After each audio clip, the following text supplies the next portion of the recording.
Եվ գիշեր ժամը 11:30 այդ փողը վարորդի միջոցով փոխանցվել է Նիկոլ Փաշինյանին։ Ինչ գույքերի մասին է խոսքը։ Որ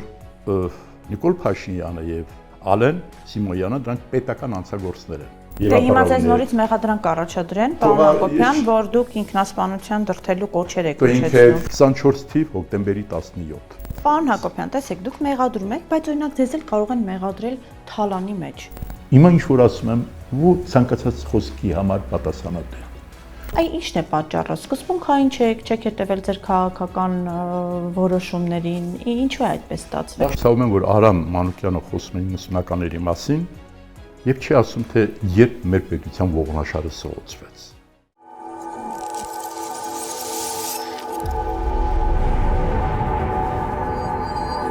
Խորհրդային Միությունը մենք միշտ ասոցացնում ենք բռնաճնշումների, ազատ խոսքի համար բանտարկությունների հետ, սակայն ոչինչ չի փոխվել 2026 թվականին ժողովրդավարության բաստիոն համարվող Հայաստանի Հանրապետությունում։ Ողջույն, այսօր իմ հյուրն է քաղաքական գործիչ, քաղաքական գիտությունների դոկտոր Ռուբեն Հակոբյանը։ Ողջույն, պարոն Հակոբյան։ Բարև ձեզ։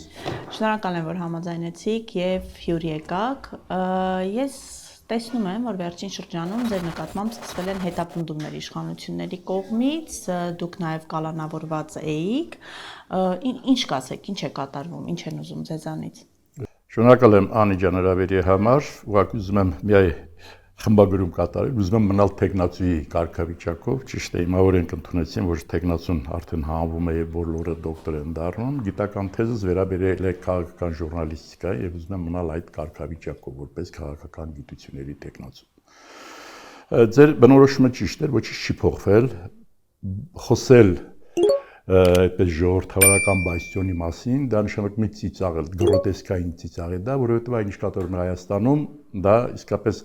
չի ասի ամբողջական բռնատիրություն է, բայց ավտորիտարիզմի մի մակարդակ է, որը ուղիղ ճանապարհ է վերցրել դեպի միազնա բռնապետության հաստատում։ Կարծում եմ նրանք, ովքեր հետաքրքրված են պետությունով եւ գիտեն որոշակի չափանիշներ, նաեւ միջազգային նորմերով դա տեսնում են։ Ինչ վերաբերում է իմ կալանավորմանը, դա իսկապես քաղաքական հետապնդում էր։ Հոդվածը 422 հոդված երկրորդ կետ, որը բռնի ուժով իշխանություն տապալելու մասն էր խոսքը։ Այս գլխավոր դատախազին խորհուրդ կտամ չգրագետ մարդ իրեն մոտ ունենա, որ կոչն ու հայտարարությունները իրարից տարբերի, որովհետև դա հայտարարություն էր, իրենք դիտել են որպես կոչ եւ դրանով ինձ պետական, ուրեմն կարգի տապալում, հա, բռնուժը, որը անհեթեթություն է, որպեսզի պարզ ասեմ նաեւ եւ այդ դատախազությունը հասկանա եւ իրավապահ եւ ժողովուրդը կոչին հետևում են կոնկրետ գործողություններ եւ նա ով գնում է այդ քայլին, նա իր կողքին կամ իր շուրջը ունի որոշակի հնարավորություններ, կուսակցություն, գրասենյակ, մարդիկ, զենք եւ այլն։ Եվ այսպես մի համեմատություն անցկացնենք, հա, օրինակ հիշում եմ 90-ականների սկզբներին, երբ Գերագույն խորհրդի պատգամավորի, այ Վազգեն Սարգսյանի կոչը մահապարտների, դա իսկապես կոչ էր, 500 հիշում եք, 500 մահապարտեր ինքը պահանջում, որպեսզի հարցեր ունեցել, եւ ի պատիվ իրեն կարողացավ դա իրականացնել, եւ հաջորդ օրը արդեն այդ 500 մահապարտի ցուցակը արդեն նստակ էր, հավաքվեցին եւ արեցին այն, ինչ հետագայում մեզ բերեց նաեւ հաղթանակ։ Կոչեր նաեւ ասենք 92 թվականին մի քանի պատգամավորներով Գերագույն խորհրդում, երբ իմացանք Մարտակերտում շատ ծանր էր վիճակը, կոչով հանդես եկանք, մի 30-ից ավել 6 պատգամավոր էինք եւ մնացածը ուրեմն այդպես ոչ պատգամավորներ, մեկնեցինք Մարտակերտ, շատ ծանր էր վիճակը։ Իսկ օրինակ 2018-ին Նիկոլ Փաշինյանի գործողությունները ինչ էին, օրինաչափ էին ըստ ձեզ։ Գալիս եմ այդտեղ։ Ուզում եմ ասել, դա կոչ էր, բայց ասենք Նիկոլ Փաշինյանի դուք 18 թիվն եք։ Այո, ուրեմն ասեմ, որ երբ ինքը հայտարարեց դատարանների շրջափակելու մասին, դա կոչ էր, որտեղ ամբողջ իշխանական ռեսուրսը իրականացրեց դա, որի արդյունքում, այսինքն դա սահմանադրական կարգի տապալում էր, ոչ ոք չի կարող ժխտել, օրինակ այդ նույն դատախազը, որ միջնորդություններ ներկայացրել, հա, ինձ հետ կապված, կամ մյուսների հետ կապված, ոչ մենակ դատախազը, դատաիրավական որևէ մարմին, նաև այդ թվում ԱԱԾ-ի ղեկավարը, ներքին գործos նախարարը չեն կարող ինձ հակառակ ապացուցել, որ դա սահմանադրական կարգի տապալում չէր։ Եվ այդ սահմանադրական կարգի տապալած անձնավորությունը նրանց, ովքեր որ կոչ են անում, որ ազատվել այս հանցագործ իշխանությունից, նրանց բանտարկում են։ Տեսեք, դուք հանցագործ եք նշում, բայց օրինակ ինչ հիմքեր ունեք, որ անվանում եք հանցագործ, որովհետև մենք հաճախ ենք լսում նույն ընդդիմադիրների կողմից դավաճաններ են ասում, պետական հանցագործներ են ասում, եւ առաջանում է հարց. ինչ հիմքով։ Գեցեք։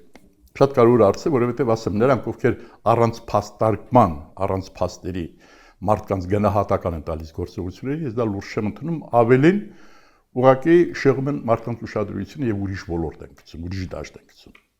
Ես այո, ասել եմ միշտ եւ այլ կրկնում եմ, նաեւ ձեր օգնությամբ, որ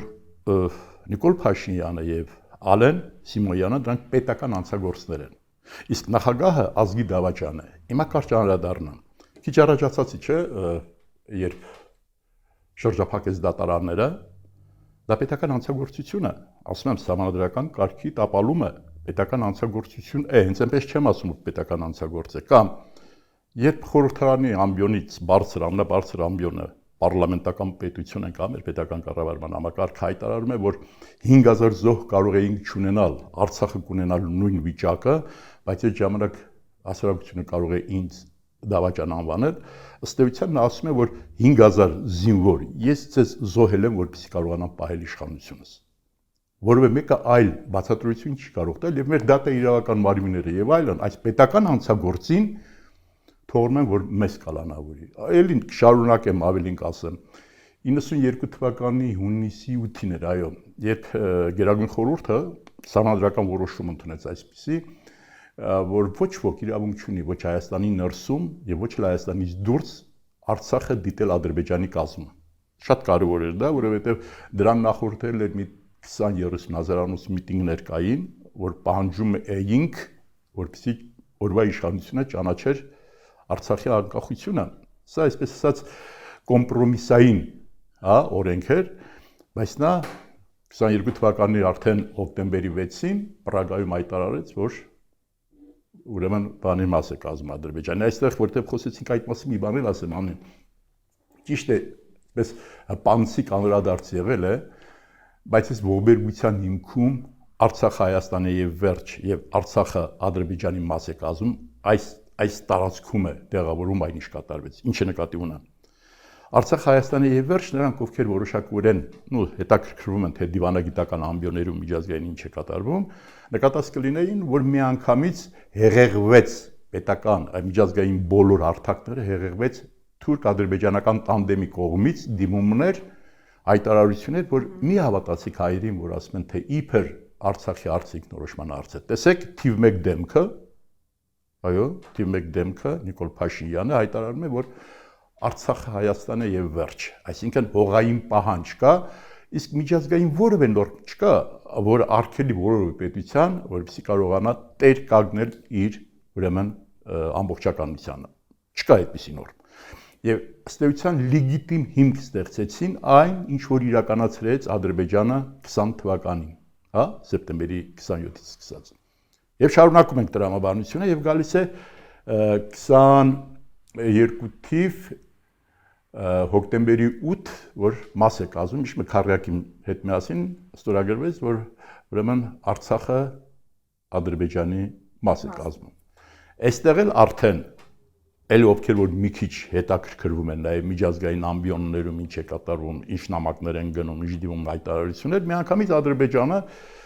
պիտի ասել, որ իրենց նախաձեռնողական դիվանագիտության մեջ այդպիսի ձևակերպում կա, նախաձեռնողական դիվանագիտություն,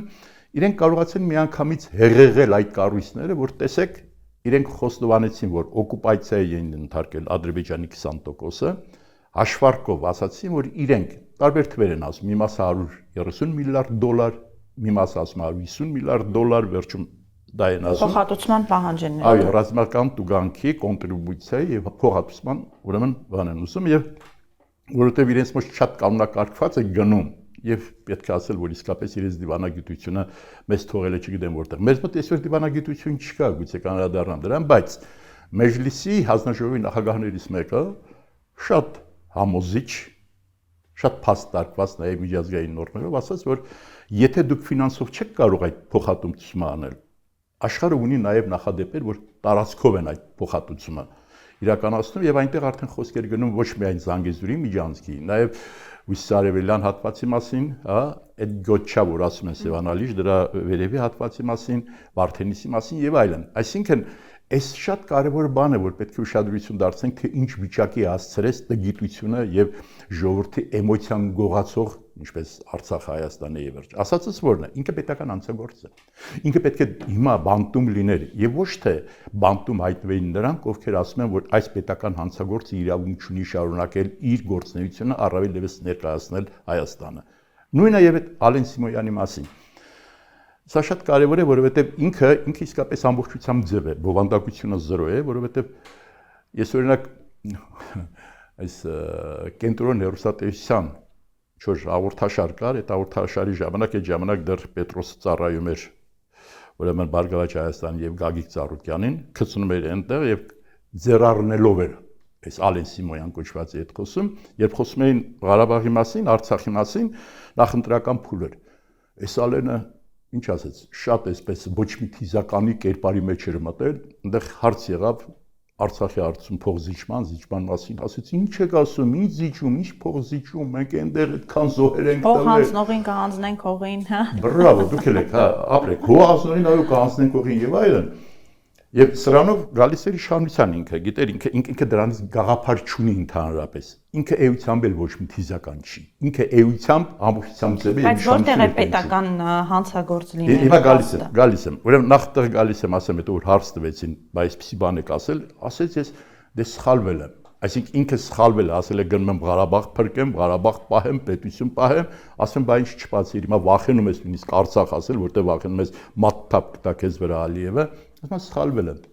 Մի քիչ որ գրագիտություն, այսինքն եթե մի քիչ կարդացած լինի, տեսնի Հիտլերը ասեց սխալվել եմ եւ ինքնասպանություն գործեց Տիգնոջ հետ, հա։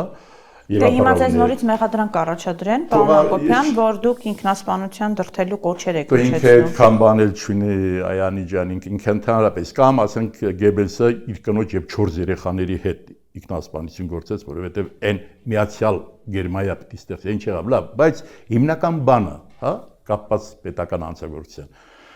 Ինձ իմ ծանոթ ուրեմն Դումայի падգամավորներից մեկը, որ հիմա էլ է Դումայի падգամավորը, շատ վաղուց ծանոթ ենք։ Մի անգամ Մոսկվայում էինք, հանդիպեցինք, խոսեցինք, որ սեղանի շուրջ էր խոսում, շատ ավելի անկաշկանդ է լինում առանց ֆորմալ բաների, բան։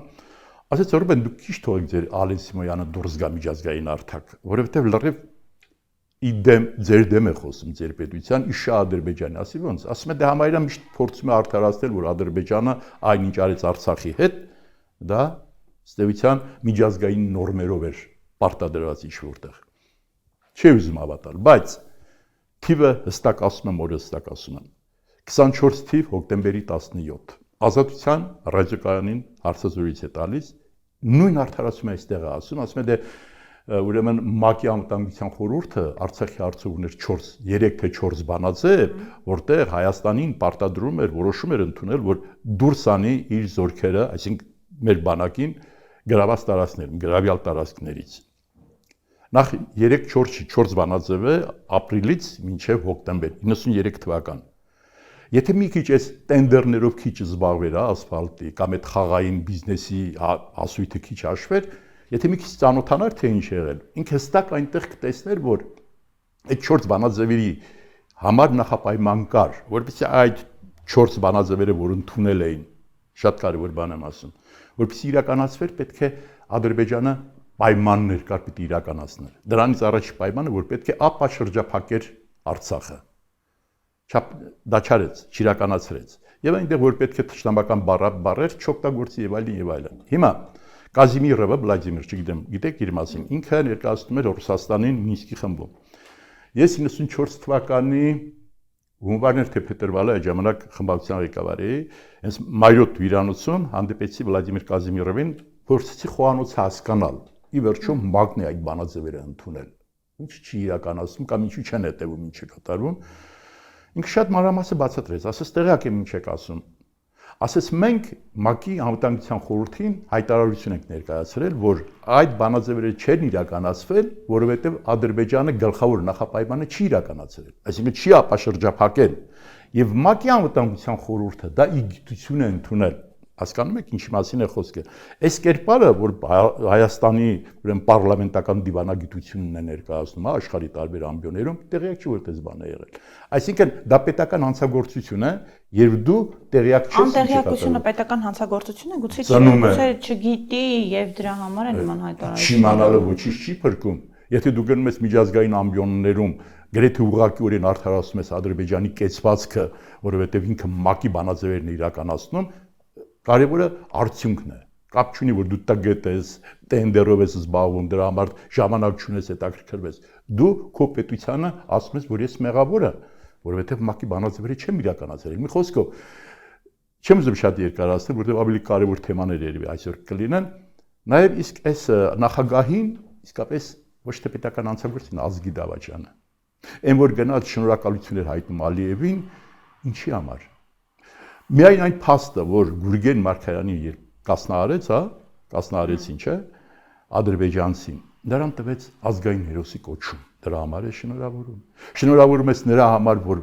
այդպես էթնոզտեց Ալիևը Արցախը, որ այդքան զոհեր տվեցինք մենք։ Գոնե քո ընկերոջը, քո կամ բանին, տիրոջը, Նիկոլ Փաշինյանին ասում է հարբեցող ծաղրածու։ Լավ, դու ինչի համար ես շնորհակալություն հայտնում։ Այս մարդու մասին անկեղծ ասած սկզբից լավ կարծիք ունեի, բայց պարզվեց մի քիչ փող ես առաջը դնում պաշտոն, ինքը սրբություն չունի։ Իսկապես այս երեքը, որոնք ներկայացնում են մեր պետությունը տարբեր ամբիոներում, չնայած այս նախագահին չգիտեմ ինչ է անում, ավելորդ էսի ինչ է դարձել, ուրեմն այս երեքն էլ իրենք մեզ վարկաբեկում, մեր արժանապատվության հերն անիծում են եւ այսօր նրանք ցավոք դեռ շարունակում են ներկայացնել։ Պարոն Հակոբյան, տեսեք, դուք մեղադրում եք, բայց օրինակ ձեզ էլ կարող են մեղադրել թալանի մեջ։ Վերջերս դատախազությունը հայտարարեց, որ ձեզանից բռնագանձելու են 5 անշարժ գույք, 2 մեքենա, ոնց հասկանանք։ Ոչ լավն է, շատ լավ հարցեր, որովհետեւ ուզում եի ասում եի, տեսնես անինես մասին կարծնի ինձ։ Արգելյանի, այս բռնագանձման հետ կապված այդ թեման ինձ հնարավորություն է տալիս անդրադառնալ մի հարցի, որը կարծում եմ շատ կարևոր է։ Հիշում եք, որ Աննա Գրիգորյանը երբ խոսեց ծրարով փող ստանալու մասին, Նիկոլ Փաշինյանը շատ այսպես լուրջ, այսպես լաչառի տոնով արձակվեց Աննայի վրա, ասելով, որ ես Միքայել Մինասյանին ես եմ պահել իմ թերթով։ Մոտավորապես այդպես եթե հիշում եք, բան։ Եվ ուղղակի փորձեց ասել, երբեք ես փող չեմ ստացել որևէ մեկից։ Հիմա ինչ որ ասում եմ, ու ցանկացած խոսքի համար պատասխանատու է։ Ես կարող եմ ապացուցել, որ իսկապես ծրարով փող է ստացել ինքը։ Այն ինչ որ պատմել է ինձ այդ խոհանոցի մարդը, որ ներկա է եղել, ինչ որտեղ անուղղակիորեն մասնակից է եղել, թե ինչպես է ինքը ազգային ժողովի խմբակցության ղեկավարներից մեկին շանտաժով պարտադրել, որ ամիսը $2000 ինքը իրեն փող տա, որպեսզի իր թերթում հայկական ժամանակում այդ խմբակցությանը չվարկաբեկի, ինչ որ բաներ չգրի։ Եվ ենթարկվել է այդ խմբակցության ղեկավարը Նիկոլ Փաշինյանին եւ ամիսը $2000 փող է փոխանցել։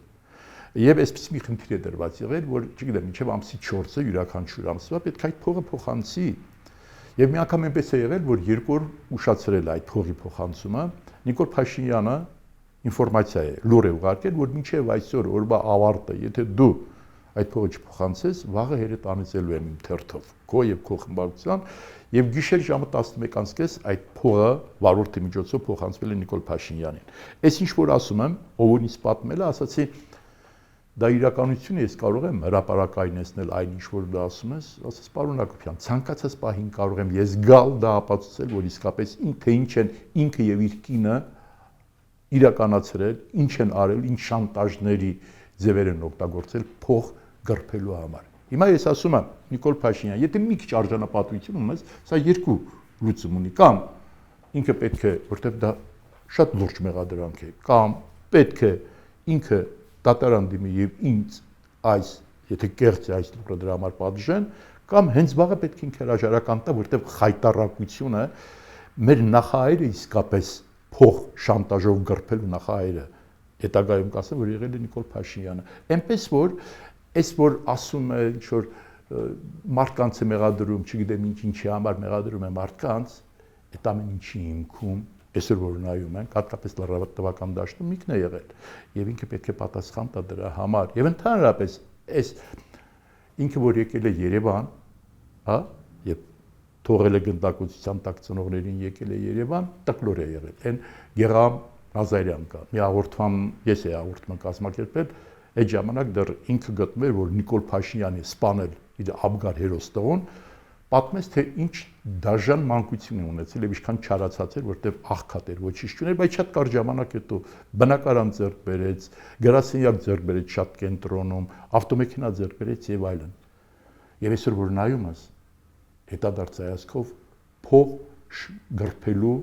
փող շորթելու հետևանքով էր արդյունքեր այդ ամեն ինչ։ Այնպես որ սա անպայման ուզում եմ ասել, որ ինքը իմանա, որ եթե պետության մեջ ուզում ես իսկապես այսպես վիճակ ստեղծել, որպեսզի մարդիկ վերադառնան իրենց գողացածը եւ այլն, սկսիր քեզանից եւ դու դատարկ կմնաս։ Գիտես, սկզբից որ կարդացի ժպիտ եկավ դեմքիս։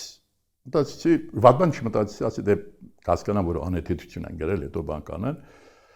բայց զգացի, որ այդ ժպիտը միամիտ մարդու ժպիտ էր, որովհետեւ հենց հաջորդ օրվանից որ հատկապես իշխանական կամ պրոիշխանական լրատվամիջոցները ես նկարս եմ տալիս, ինչ որ նույն մարդկանց հետ նաև եւ ահա վերջի մի թալանչի կոռուպցիոներ ժողովուրդ տեսեք եւ այլն եւ մեկ էլ մեկնաբանություններն եմ կարդում ախ դու այդպես թալանչի ես եղել կոռուպցիոներ ես եղել ու այդպես խոսում ես այ իշխանությունների դեմ եւ շատ վիրավորական նաև բաներ նաև փողոցում մարդիկ հանդիպում են նաև մտերիմներս ասում են ինչ են գրել եւ այլն եթե կարծ ասեմ եւ նուրբ ստորություն են անում ստորություն են անում ինչ գույքերի մասին է խոսքը ուրեմն չեմ ուզում շատ ծավալվել որտեվ փաստաբանս ասած շատ մանրամասն առաջիկայում հանդես կգանք ուրեմն ես եւ կինս տիկինս ունենք հետեւյալը մի բնակարան մի համեստ ամառանոց մի մեքենա եւ մի ուղակտոր ավելի քան 35 տարի աշխատել եմ դեռ սովետական տարիներին աշխատել եմ Բա ինչը 5 անշարժ գույք են ասում Դե ասում եմ ասացի այդ 4 չէ ուրեմն երեխեքս բնակարան ունեն որոնք վաղուց շատ վաղուց են այսինքն երեխաների բնակարաններն են ինձ վրա Եվ սա պիտի ասեմ միակ ներդրումը ինվեստիցիան որ արել եմ այս ամբողջ ընթացքում պաշտոնի քան երկար պաշտոններ եմ ունեցել երեխաներից դասյարակության եւ նրանց ուսման հետ կապված եւ Փառք Աստծո տարբեր աշխարհի համալսարաններ են ավարտել եւ այլն Փառք Աստծո եւ վաղուց իրենց առանցին կյանք ունեն մի սենյականուց բնակարաններ ունեն չնայած կարող էին մի քանի բնակարան ունենային իրենց աշխատանքով եւ այլն նրանք էլ են կապում ինձ հետ որ իբր թե ես եմ բան արել չգիտեմ ահագին այդպես բաներ կան Բայց խնդիրը որն է այսօրվա վիճակով եթե ելի ուզում եմ ասել կամ ուրեմն գրված էր որ 23 թվականի հունվարից զբաղվում են այդ հարցով Չնայած մի ամիսին ժամանակ են տվել որ ես կարողանամ ապացուցել թե Այսինքն կոպեկ թալանը հետ ենք բերելու բայց ադի հետաքրքիրն է որ այնքան չճշտված կամ կեղծ ինֆորմացիա են դրել որ նայում ես ապշում ես ասում ես լավ Սկզբից մտածում էի, որ իբր թե այսպես թյուրիմացաբար է եղել, բայց հասկացա, որ միտումնավոր են անում։ Որպես ասեմ, տեսեք, այս մարդը թալանչի է, չգիտեմ եւ այլն, էլի եմ ասում, անբարոյականությամբ են զբաղված։ Այս դատախազին պիտի ասեմ, գիտեք, այդ որ քիչ առաջ խոսում էինք ինձ կալանավորելու մասին, ուրեմն ինքը դատախազությունը դարձրել է Խաչիկ Մուղդուսի արտադրող մի հատ արտադրամաս։ Օրինակ այն Վահան Արությունյան կար, որը 3 տարի ազատազրկում էր ինձ պահանջում, այդ նույն դատախազը նաև Միքայել Սրբազանի հարցով էր, հա, զգում ես, որ այս մարդուն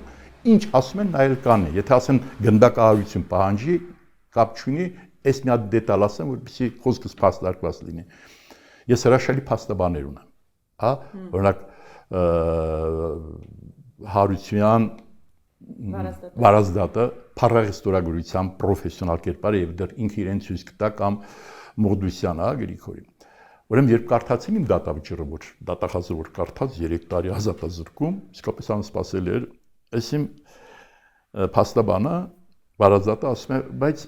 Ռուբեն Հակոբյանը արդեն 70 տարեկան է, այնտեղ ինչ որ մեղմացուցիչ հանգամանք է դա թելադրում, բան, հա ասում է, բայց ես չգիտեի, այս դատախազն է ասում, Մողդուսին մեր օրը։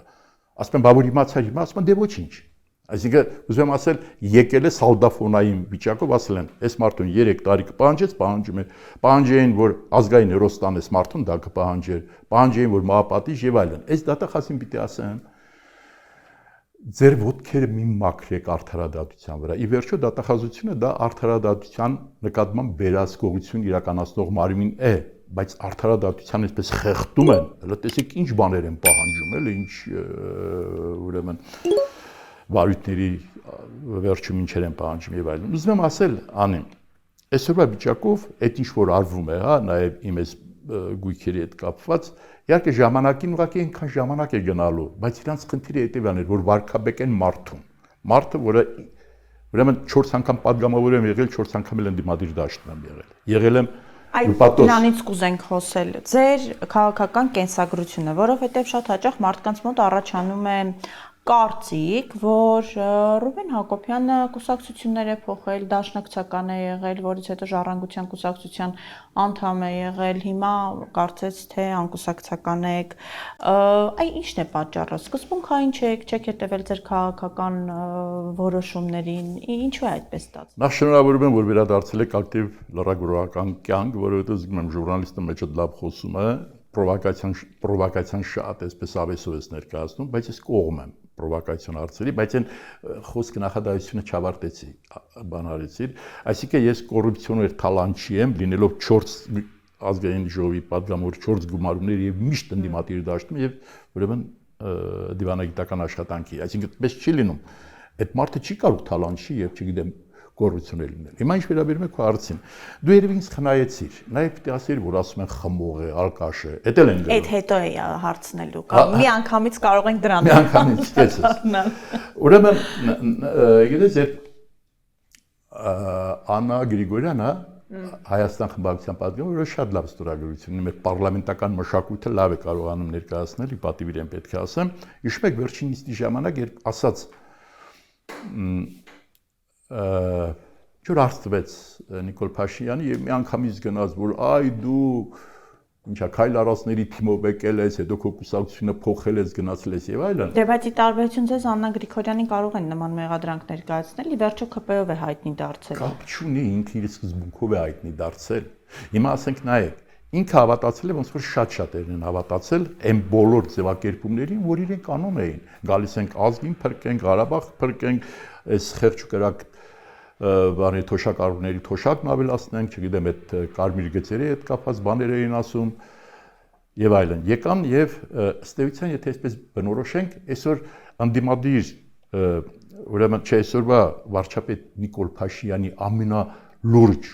ամենաագրեսիվ կերպարը անդիմադիր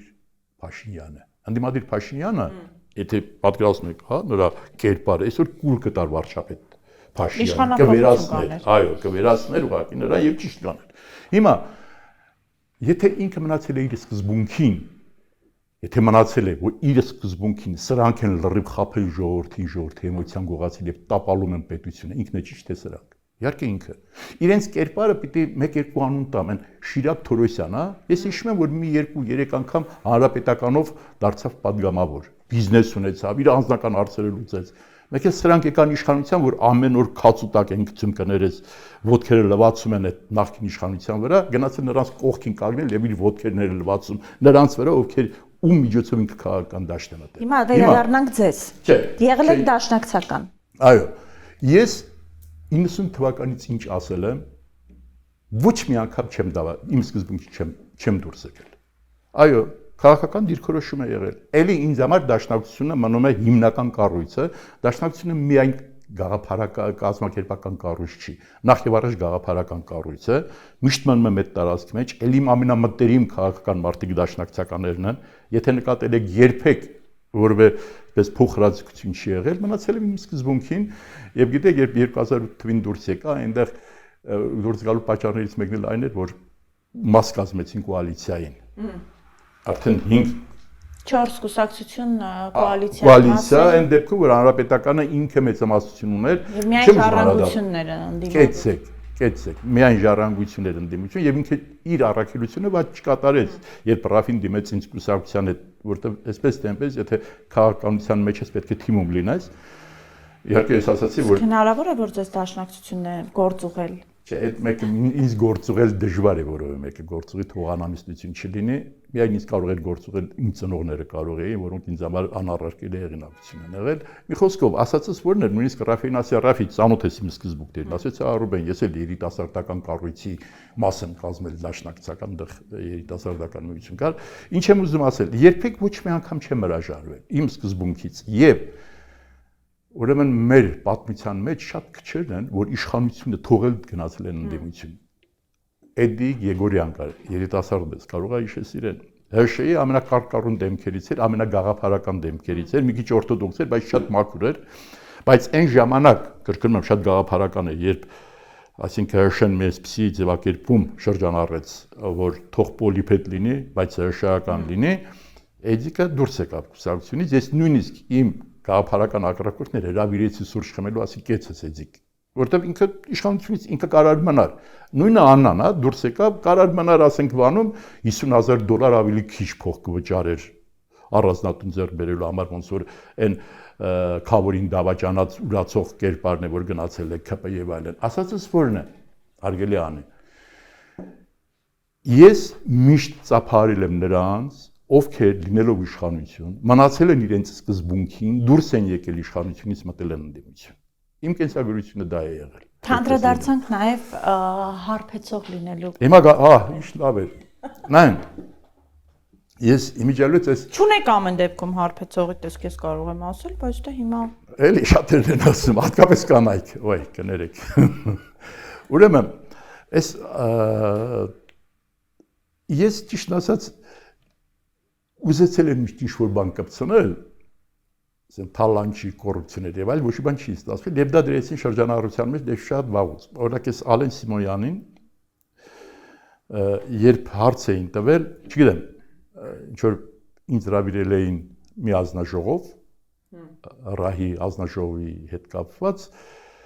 եւ այնտեղ իրենք ստացան համարժեք պատասխան, որտեղ շատ լկտիաբար իրենց պահեցին։ Շատ լկտիաբար այդտեղ այդ գիտության, կրթության եւ այլ ազնաժողովում էր քննարկումը գնում եւ համարժեք պատասխան ստացան, որտեղ դրանց միայն պետք է համարժեք պատասխանես։ Եթե տեսնես քաղաքականությունից դուրս է խոսքը, մի խոսքով այդ պատասխանես այնպես, ոնց որ նորմալ տղամարդ կպատասխանի, հետո այս Ալեն Սիմոնյանը ասել էր Ռուբեն Ակոբյանը խմած է եկել բանի։ Այսինքն առավոտ ժամը 9-ին հրավիրել են բանի եւ այդպես է ասում։ Դատի տվեցի։ Հետո ինչ էր դատի արդյունքը։ Այսինքն ինքը իմ արժանապատվությունը վիրավորել է, հա? Եվ կեղծ ցուցմունք տվել։ Դատարանը ասեց, որ դա քաղաքական հայտարարություն, ինքն էլ ասեց, դե այդպես եմ լսել։ Հիմա ես էլ լսել եմ իհարկե, որ ինքը իր ծնողի շիրիմն է ուրացել, բայց ես որպես փաստ չեմ ներկայացնում, ինչքան էլ դա իրեն նման է, իրեն շատ նման է դա, բայց որտեղ չեմ տեսել։ Հիմա այս տեսակը անկած է բամփասանքներով։ Ես օրինակ մի օր այս սուպեր ընկերը ոնց ասել, հավերժ սուպեր բարոյականին, այսպես ասեմ, հա, այդ հոգեխանգարված վարչապետին, այն պլանքաշների թիմ կա։ Դրանց պիտի սաղի շարեմ իրան հետևից տանեմ հետս մարզասրա, այնտեղ որոշ վարժություններ ասեմ, ինչ վարժություն անեմ, որ մի քիչ տղամարդկային որակ ձեռք բերեն, հետո քիչացնեմ լողավազան, մի քիչ մաքրվեն, չնայած չեմ պատկերացնում, որ որևէ դեպքում Ալեն Սիմոնյանի մոտ կարող է տղամարդկային որակ լինի։ Հիմա դրանք տարածել են, որտեղ չեն կարողանում որևէ բան անել, հա, այդպես անհետ սրիկա բաներ են տարածում։ Չէ անի ջան, ճիշտ է, սեղանի մշակույթին տիրապետում եմ, ի վերջո քյավարցի եմ, հա, բայց որ կարող է ասեք որտեղից են գալիս այդ խոսակցությունները։ Այդ խոսակցության ինքում դա է, բայց իսկապես ապշում ես էլ, այսինքն մի երկու լրագրողել կան կապ չունի, ընդդիմադիր դաշտում են, թե ոչ։ Այդ լրագրողների մասին մի առանցին զրույցերի պիտի ունենան, բեջ եմ ասես կապում, գիտեն թե լրագրող են էլի եւ ծախում։ Լրագրողներին բան մի Չէ, որտեղ նրանց միջոցով է տարածվում։ Կան հրաշալի լրագրողներ, այսօր որ տեսնում եմ ինչ են անում, քեֆս բերում են, հատկապես կանայք քեֆս բերում են, բայց նաև կան, որ ուղղակի մտել են լրատվված դաշտ, որպեսզի ոտքերը մաքրեն այդ մասնագիտության վրա։ Դե եկեք չխոսենք քաղաքականության մեջ ինչ տիպի մարդիկ կան եւ ինչ տիպի քաղաքական գործիչներ կան, մինչեւ լրագրողներին անդրադառնալը, բայց հիմա կուզեմ մի փոքր պատմական ակնարկ անենք եւ իմ եթերում Արամ Մանուկյանը մեղադրում էր Ռոբերտ Քոչարյանին, Սերժ Սարգսյանին, նաև որոշակիորեն Վազգեն Սարգսյանին, ով լսեց եւ միացավ նրանց, Այն բանում, որ նրանք չլսեցին Լևոն Տեր-Պետրոսյանին եւ այդ ժամանակ չլուծեցին Արցախի հարցը, այն ճանապարհը, որ առաջարկում էր Լևոն Տեր-Պետրոսյանը, եւ հենց դա է պատճառը, որ մենք այսօր եկել հասել ենք այս օրվան։ Եվ եթե Լևոն Տեր-Պետրոսյանի ասածով անեին ու Ռոբերտ Քոչարյանը չխանգարեր, այսպես ասած, Ռոբերտ Քոչարյան հասկացանք այդ բլոկը, ապա մենք այսօր կունենայինք լրիվ ուրիշ Հայաստան։ Դուք եղել եք այդ ժամանակահատվածում ակտիվ, դուք եք ներկա եղել այդ ամբողջ քաղաքական թողուբոհին, ինչ կասեք այս մասով։ Դեք անի ջան, ես լավ նայել այդ ավարտումը եւ ցավում եմ, որ Արամ Մանուկյանը խոսում է 90-ականների մասին եւ չի ասում, թե երբ մեր պետության ողնաշարը սողոցվեց։ Շատ մեծ акցենտ է անում Ռոբերտ Քոչարյանի վրա, որ Ռոբերտ Քոչարյանը եկավ Հայաստան եւ պետական կառավարման համակարգերին անցեց եւ այլն եւ այլն։ Կան որոշ ճշմարտություններ իր ասացի մեջ, կան իհարկե որոշ ճշմարտություններ, որ մեր փաստական հաղթանակը չկարողացանք շարունակել։ Ես էլ եմ դա ասում եւ առիթ կլինի մի քիչ ավելի մանրամասն անդրադառնամ, բայց տեսեք, խոսել 90-ականների մասին եւ չասել 96 թվին ինչ կատարվեց, նշանակում է կեղծել պատմությունը։ Իսկապես պատմությունը իսկապես կեղծ գիտություն է դառնում։ Հիմա այսօր էլ տեսնում եմ, թե ոնց է կեղծվում պատմությունը, հա։ Օրինակ վախենում են ասել, թե ոնց այս հոգեխանգարված ազգակործանը եկավ իշխանության, որտեղ էմբարգո են դրել, չեն թույլ տալիս, որ դրան անդրադառնանք։ Հիմա իհարկե մեր պետության ողնաշարը սողոցվեց 96 թվականին հիմնականում, երբ կեղծվեցին ընտրությունները, դրանից հետո արդեն ժողովուրդը հասկացավ, որ ընտրությամբ հնարավոր չի իշխանություն փոխել։ Դա նախադեպային դարձավ, որը շարունակվեց, մի դեպքում շատ, մի դեպքում քիչ։ Կամ Ռոբերտ Քոչարյանին ով բերեց։ Ռոբերտ Քոչարյանը չի եկել։ Ռոբերտ Քոչարյանին թողինցների պարոն Քոչարյանը պարտադրեցին, որ գալ, շանտաժ արեցին, բայց այդ շանտաժի հիմքում արդար ճիշտ բան կար, հետագայում Վարդգեն Սարգսյանը, որը 3-4 անգամ գնաց Արցախ, Ռոբերտ Քոչարյանին համոզեց եւ վերջում հետեւյալ էր. Արցախը փող չի ստանալու, որտեղ փող չունենք։ Եվ իր հարցազրույցներից մեկում, թե բրիֆինգներից մեկում Վազգենը խոստովանեց, ասեց 3 ամիս մարդիկ փող չէին ստանում եւ բանակը փող չէր ստանում, փող չունեին որտեղ բյուջեում։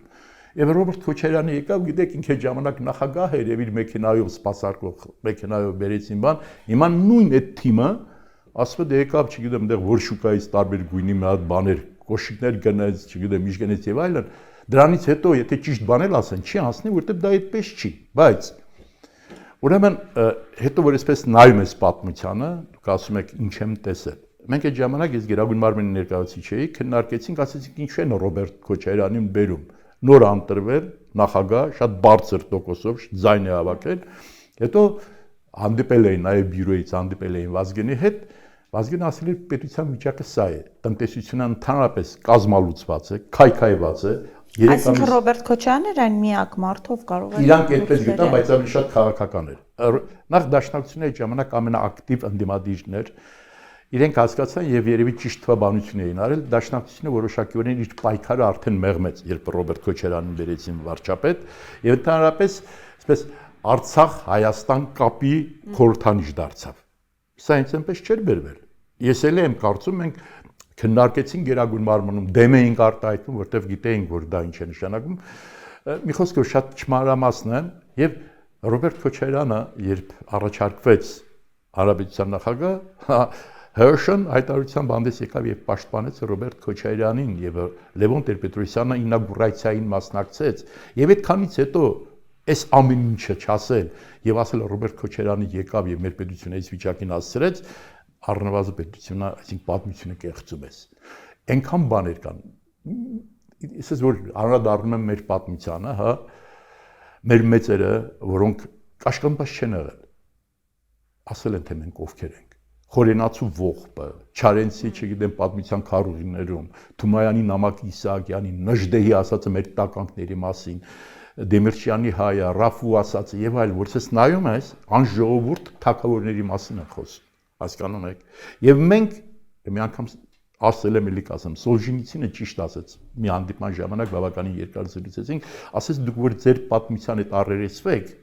մեր պատմությունը հրաշալի գիտեր։ Փառահեղ տիրապետում էր մեր պատմությանը, ասեց դուք ձեզ եք պարտվել, ոչ թուրքին եք պարտվել, ոչ պարսիկին, ոչ ռուսին, ոչ ամերիկացիներին։ Եվ այսպես այսօր էլ է այդպես։ Այստեղ պետք է մի բան էլ հիշեցնեմ, այդ բանը շկոպիտ է ասում Չերչիլը, բայց ասում բավականին ունենանք մի քանի դավաճաներ եւ հիմարներ, որոնք կլսեն նրանց եւ այդ պետությունը ապագա չունի կկործանվի։ Այսօր մենք այդ վիճակում ենք։ Պարոն Հակոբյան, տեսեք, դուք խոսում եք կործանումից, բայց հենց վերջերս Հայաստանում էր Վենսը, դեռ հիմա էլ ոնց որ կարծես թե նկարահանման ժամանակ, որ այս հաղորդումը նկարահանում ենք, դեռ գտնվում է Հայաստանում եւ իր ընտանիքի հետ եկել էր Հայաստան, բավականին լուրջ խոստումներ տվեց, խոսվեց համաձայնագրերի մասին, փոխադարձ առևտրային պայմանագրերի մասին, ներդրումների մասին, խաղաղության մասին եւ տպավորություն է, թե Ամերիկայի Միացյալ Նահանգները կարծես թե խաղաղության երաշխավոր են փորձում լինել։ Ձեր գնահատականը կուզեմ այս մասով։ Շատ լուրջ հարց է եւ այն ողջավորությունը, որ այսօր տեսնում եմ, հատկապես իշխանական լրատվամիջոցները, որ վերջապես մեր փրկիչը հայտնվեց, ժողովուրդ, տեսեք խաղաղությունը ինչ է բերում իր հետ, տեսեք ովքեր են գարանտ մեր խաղաղության, սա ուղղակի շատ վտանգավոր բան է, որովհետեւ ես այդ այցը կդիտեի տրանզիտային այց դեպի Ադրբեջան։ Հասկանում եք։ Ինչ իմաստով։ Բացատրել։ Այս հարավային Կովկասում թիվ 1 իրենց գործընկերը դա Ադրբեջանը։ Առաջ մենք էինք ամբողջ աշխարհում դիտվում էր, որ ռազմաքաղաքական լուրջ ֆակտոր է գործոն է Հայաստանը մեր անցած կենսագրությամբ այդ 30 տարիների ընթացքում մեր միջոցով, այսինքն այս ազգակործան պատուասի քաղաքականության արդյունքում մենք ընդհանրապես վերացանք որպես սյուբյեկտ քաղաքական օբյեկտ են մեզ նայում, մի հատ տարածք են նայում եւ Ադրբեջանը կարողացավ այսօր դառնալ թիվ 1 ֆակտորը հարավային Կովկասում։ Բայց ինչու այդպես ասում, օրինակ խոսում են ներդրումներից, խոսում են նրանից, որ ամերիկյան տեխնոլոգիաներ են վերելու տան Հայաստանին, գործարաններ են հիմնելու, միջուկային էներգետիկայի ոլորտում համագործակցություն են ունենալու Ամերիկայի Միացյալ Նահանգների հետ։ Լավ է անում, բայց խոսքս ավարտեմ, բայց դրա հետ միասին իրենք հետախուզող ATS-ներ են բերել, չգիտեմ, Իրանի արձագանքը նայել եք թե ոչ, Պոլ Գոբել կա, չգիտեմ, գիտեք, լսել եք թե ոչ, ես առիթ եմ ունեցել 94 թվականներ կարծեմ, երաշալի կերպար ունի Դաշնակցությունը, Կարո Արմեյան, նրա միջոցով կոնգրեսում հանդիպեցի Պոլ Գոբելի հետ, ինքը մեր տարածաշրջանը վերլուծող, հասկացող լավագույն մասնագետն է, Պոլ Գոբելը, այդ ժամանակ որ մեղրի բանի մասին խոսում են, չգիտեմ, ժամանակը սուղ երբ այդքան չանդրադառնամ, բոլոր դեպքերում ես վերջերս մի ճիշտ էլի վերլուծություն, այսինքն ճիշտ որն է, շատ իրական, շատ ռեալ պոլիտիկի դիրքերից վերլուծություն կարդացի Պոլ Գոբելի, որը ուղղակի ասում է Հայաստանի եւ Ադրբեջանի նկատմամբ այս ուշադրությունը Ամերիկայի մեկ հիմնական խնդիր է լուծում, հնարավորինս մեկուսացնի Իրանին եւ տրամադրի Իրանի դեմ։ Սա շատ կարեւոր փաստ է։ Այս բաները որ բերել են ATS-ները, ինչ է մեր համար, այնտեղ Զանգեզուրի միջանցքները դնում են, այդ ATS-ները հիմնականում խնդիր ունեն ռուսական բազան եւ Իրանի նկատմամբ հետախուզություն։ Եվ Իրանը արդեն արձագանքել է դրան, այդ ավելորդ խոսքերը, որի բակը բերեն այստեղ գործարաններ կդնեն, այս կանեն, այդ ժողովրդի էմոցիան գողանալու համար այս իշխանությունը տարածում է։ Ժողովրդի էմոցիան է գողանում։ Ընդհանրապես այս իշխանությունը չեմպիոն է մի հարցում, ժողովրդի էմոցիան գողանալ։ Ինչպես ժողովրդի էմոցիան գողանալով եկան իշխանության։ Քիչ առաջ ասում էի, ընդդիմադիր Նիկոլ Փաշինյանին հիշում եք, չէ՞, որ այսօրվա վարչապետ Նիկոլ Փաշինյանին կուլ կտա, կոչնչացնի, հա։ Նույնը հիմա գողանում են։ Այն որ եկան հետո դիվանագիտության մեջ այսպես չգրված, այսպես ներքին բաներ կան, տես ընտանիքով է Վենսը եկել, չէ՞։ Սովորաբար դա ցույց է տալիս մենք այնքան երեխաների հետ, այնքան մտերիմ ենք, այնքան ընկիրար վստահ, որ ընտանիքով են գնացել հետո շատ տերություն այդ պաչ պրոշտիները եւ այլն իրար հետ, հա, որ անում են կանայք, տղամարդիկ։ Ուրեմն խնդիրը հետեւյալն է։ Ամերիկան ստեղ խնդիր է լուծում։ Խնդիր է լուծում, որ հնարավորինս կարողանա մեկուսացնել այս տարածաշրջանը Ռուսաստանից, Չինաստանից եւ մասամբ Հնդկաստանից։ Գլոբալ առումով Ամերիկան տեսնում է, որ այս տարածաշրջանի սկողը, ասողը պետք է լինի Թուրքիան։ Եվ ինչ է իր ծրագրի մեջ մտնում, որպեսզի Հայաստանը եւ Տաջիկստանը դա պարսկական ժողովուրդ է, որը շատ տարբերվում է Միջինասիայի մյուս ժողովուրդներից, ուզում է որ մտնի այդ ընդհանուր թուրքական այդ թեմայի մեջ, այսինքն նրա թիմի մեջ մտնի, որովհետև կրկնում եմ, իրենց նպատակը դա է։ Եվ Հայաստանին այսօր նկատի ունենալով թե ովքեր են ղեկավարում այսօր Հայաստանը, ինչ տգետ չտես եւ իշխանության համար ամենից զոհող իշխանությունը այսօր, իրենք լավ աշխատում են։ Դիվանագիտությունը դա լուրջ մասնագիտություն է, շատ լուրջ, շատ պրոֆեսիոնալ։ Նախաձեռնողական դիվանագիտությունը այսօր Ադրբեջանը ունի եւ Ամերիկան այս տարածքի հետ կապված։ Հայաստանը իր համար ընդամենը այսպես այս լանդշաֆտի մեջ դիվանագիտական օբյեկտ է, տարածք է, որը պետք է օգտագործի իր շահերի համար։ Չեմ մեղադրում։ Յուրաքանչյուր պետություն իր անձնական, իր պետական որոնք են մեր հիմնական ռիսկերը։ Մեր հիմնական ռիսկը առաջինը մեկուսացնում է մեզ Ռուսաստանից բացարձակ, երկրորդ Իրանի նկատմամբ տրամադրում է։ Որոշակորեն ես չեմ կարող վերջնական ասել ինչ կանի, բայց չի բացառվում, որ Հայաստանը վաղը մյուս օր դառնա պլազդար Իրանի հետ երբ պատերազմական գործողություններ ստեղծեն, եթե ես լսեցի, որ նաև որոշակի տոկոսային բան է բարձրացնում Իրանի հետ առևտրային հարաբերություններում եւ այլն, իրենք լուրջ ծրագրով են եկել անի։ Այս խեղճ մարդիկ, գյուղացին կամ նույնիսկ միջին թվաբանական մտավոր կարողություն ունեցող մարդը կարող է եւ չհասկանալ ինչ է կատարվում։ Նրանք, ովքեր մի քիչ զբաղվում են քաղաքականությամբ եւ միջազգային ամբիոններին տեսնում են ինչ է կատարվում, նրանք հասկանան, որ շատ մեծ վտանգ է սպառնում Հայաստանի եւ ես կրկնում եմ, այսօր որ դնում ենք մեր ճշնամին է Ադրբեջանը, այո, բայց իր դիվանագիտությունը մեզ ուղղակի տարել այսպես մանրադրամի է վերածել։ Ամերիկան Ադրբեջանի դիվանագիտության վրա է հույսը դնում եւ նրա հետ է աշխատում։ Ես կրկնում եմ, մենք ոչ մի բան ենք Ամերիկայի համար, բացի այն, որ մեզ կարող է օգտագործել իր խնդիրները լուծելու համար։ Իր հիմնական պարտները գործընկերը Ադրբեջանը, իսկ գլոբալ առումով ասացի, որ Թուրքիան է։ Դրա համար այս Վենսիգալը, ես կրկնում եմ, ես չեմ մեղադրում։ Ես այն քաղաքական գործիչներից եմ, որ գտնում եմ քո ուրեմն ազգային պետական շահը, եթե պահանջում են նույնիսկ քո ամենամտերիմ դաշնակցի հետ կապված որոշ խնդիրներ ունենալ, պետք է գնաս դրան։ Այդպես է, երբ Տիգրան Մեծը գնում էր, չգիտեմ, ծովից ծով Հայաստան ստեղծելու, ինքը ինչ էր անում, հրյաներին, մյուսներին, այսինքն ինքը հարց էր լուծում իր պետության, իր ազգի համար։ Բայց բոլոր դեպքերում ունենք մի խնդիր, որ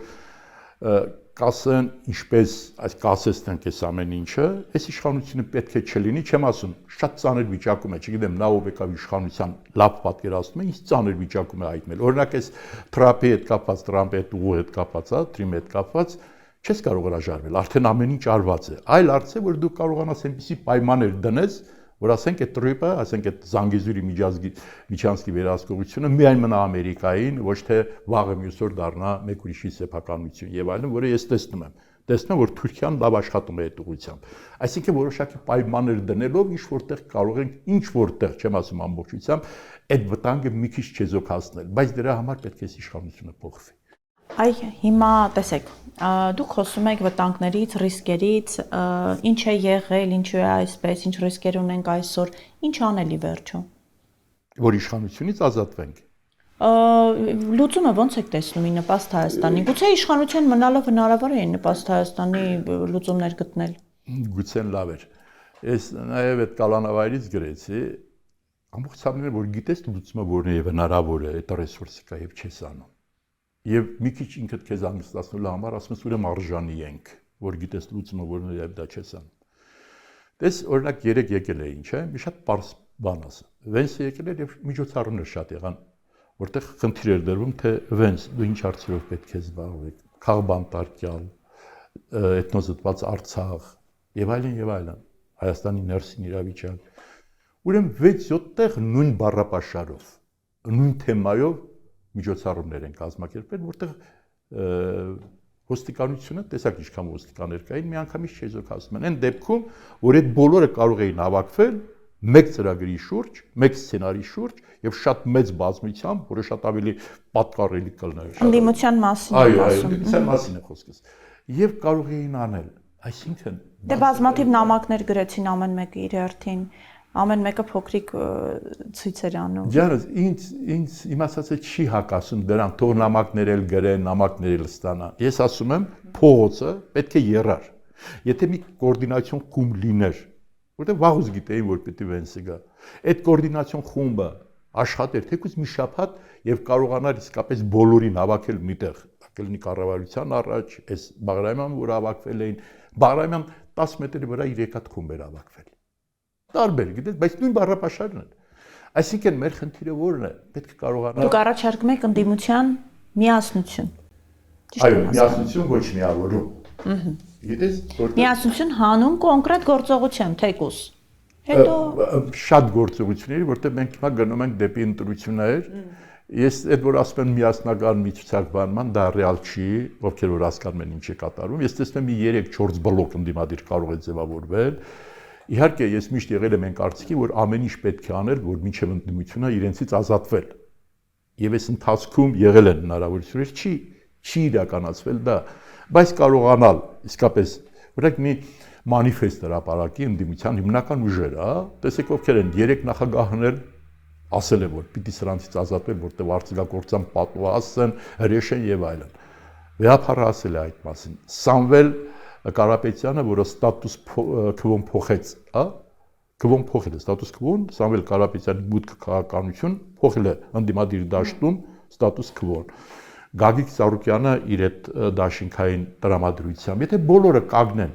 եւ հայտարարություն, կամ մի ուշագիր ստորագրեն, կամ բանանեն, որ եղբայր մենք շատ տարբեր ենք, բայց մենք գտնում ենք, որ պետությունը կործանում այս հրեշը, իսկապես ազգակործան է ինքը, դրա համար այս հարցերի շուրջ մենք միասնական ենք լինելու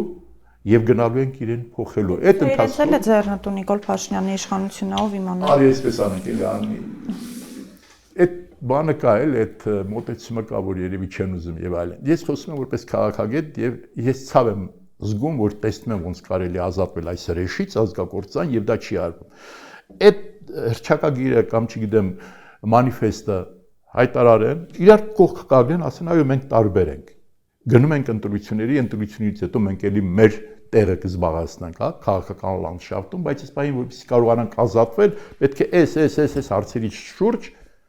միասին լինել եւ առաջին հերթին իրար միշտ շուտել։ Այսօր ուտում են իրար միս եմ ուտում կներես այդ բառը մի քիչ բան է։ Ես վստահ եմ Անի ջան,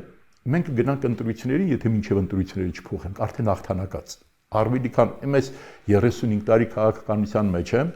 իմ այս փորձը դա է ասում եւ այդ ոստիկանություն եւ այլն, որքան դրանք մի անգամ մի գնդապետ կես գիշերին հանդիպեց ինձ, իմ ուսանողական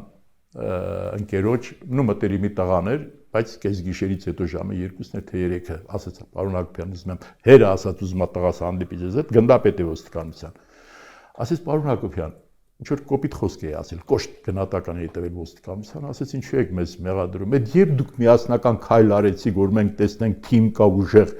այնտեղ այդ կարմիր բելետավորներից որոշները, որոնք ոչ միայն պետությունից են վարձատրվում, նաև օլիգարխներից են ստանում, ասես նրանք էլ կվախենան։ Հələ դուք միասնական հանդես եկեք ոստիկանությունը ձեր կողքին, կամ այդ բանը ԱԱՑ-ն չի կանգնի ձեր կողքին, ճիշտ է ասում։ Շատ ճիշտ, շատ խորը քաղաքագիտական վերլուծություն պետք չի որ հասկանալ, ուժ ցուցաբերեցիր, ոնց էր Նիկոլ Փաշինյանը, որ արդեն ռադիոտունը գրավեց, չնայած պես ինձ համար անհասկանալի մինչև հիմա մնաց, թե ինչու